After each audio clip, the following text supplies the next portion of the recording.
A few years ago, I began going through a spiritual awakening. And early on in the spiritual awakening, I felt like all my beliefs were being challenged. I grew up in church and spent my whole life in church, so I really struggled when I felt like God was challenging my beliefs on religion. Sometimes, as religious people, we tend to hold on to religion even when God's trying to show us something different because we find a comfort and a knowing in that. I then decided to walk away from church and from religion and the Bible altogether. I told God for the next year, I'm going to just seek out you. That means I'm going to show up every day for prayer and meditation and time with you in nature. But every day I'm going to do something to spend time with you. After a year of this, my relationship with God got so close, I just never went back to the way things were before.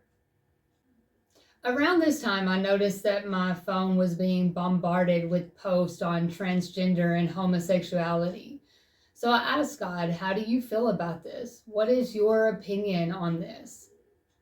About a week goes by and I completely forgot about this. And I'm in the car and I decide I'm thirsty. So I pull up to a restaurant to get something to drink. While I'm there, I see some food on the menu that looked good. So I ordered it. Once I get the food, I realize I'm not even hungry. I don't even know why I ordered that. And I begin to drive home. On my way home, I seen this homeless person walking, and something told me to give them a ride. So I rolled my window down and asked them if they needed a ride. They get in the car, and I asked if they were hungry. And they said they were. They hadn't eaten in 2 days. So I knew then that food was never meant to be for me. That food was for this person.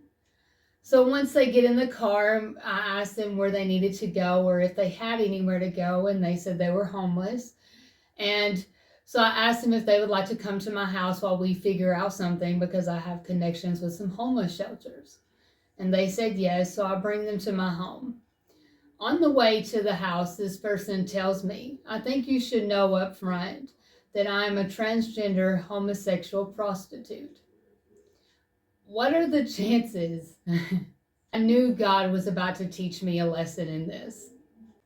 Once we get to my house, we go out on the porch and we begin to talk about this person's situation and how they ended up here.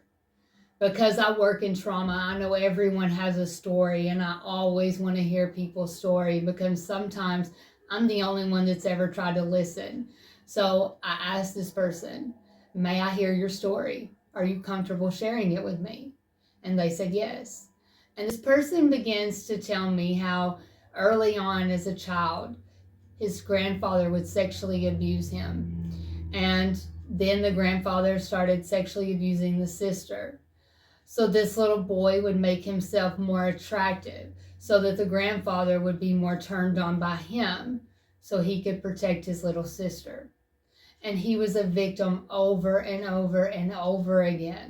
After listening to a lifetime of trauma, I then looked at this person and said, when you are dressed as a woman, do you feel more confident? And they replied, yes, I do. When I'm a woman, I feel fierce. I feel like no one would ever fuck with me. I feel brave. But when I am a boy, I'm that scared little boy that's terrified. And then they went on to talk about how before I picked them up, they got beat up because they had on women's clothing. After sitting there for 4 hours listening to this person share the pain and their trauma and their life story, not one time do I ever look at this person and see this person as male or female.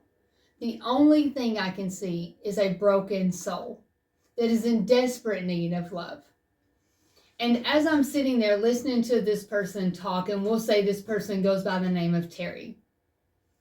As I'm sitting there listening to Terry talk, I so clearly hear God say to me, the way that you see Terry right now is the way that I see Terry all the time.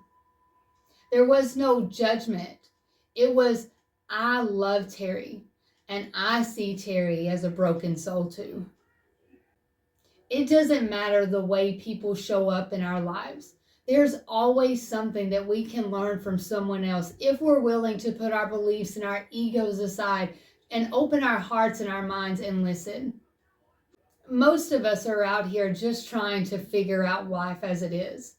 But then you have so many people like Terry that have been sexually abused, physically abused, emotionally abused, and they're just trying to figure out how to make it, and then they're ridiculed and beat down for that.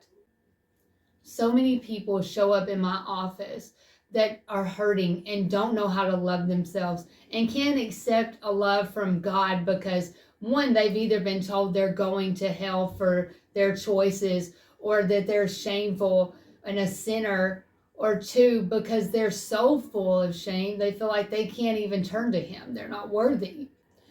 When people show up in your lives, show them an unconditional love. Show them an acceptance that they may have never seen or felt from anyone else ever in their life. Because your judgment and your hate and your resentment will ruin you. But your love and opening your heart will change people's lives.